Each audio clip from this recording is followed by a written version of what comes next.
Hi, it's Harry from One Direction. Here is a behind the scenes look at the sculpting process of our Madame Tussauds wax figures.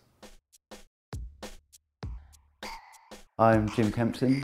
I'm a principal sculptor at Madame Tussauds, and I've just been sculpting Harry Styles. I met Harry in January, and at that point we take about 200 measurements and about 400 photographs.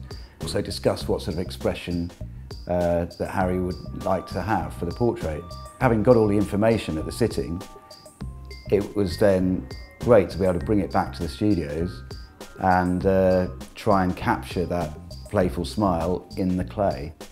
You can't totally rely on it just suddenly working. You need to really make sure that every little nuance of that smile is captured. It was a challenge, but it was a great challenge.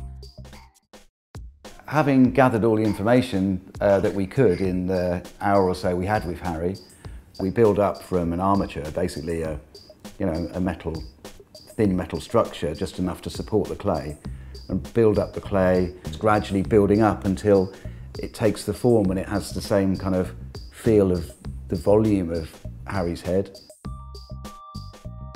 When the clay is at a stage where there's a really good kind of foundation there and everything seems to be working, we were lucky enough to get the chance to take the head for Harry to see it, and to have 40 minutes of him just next to the clay.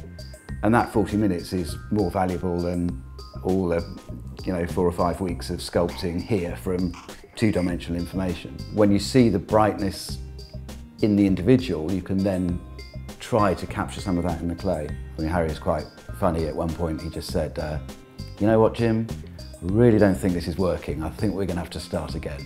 Which, then he started laughing, thankfully. It's great to have that humour, and then as he left the room, we had all the heads lined up in this kind of conference room, and he just poked his head back round and said, and by the way, I reckon we should get some bodies.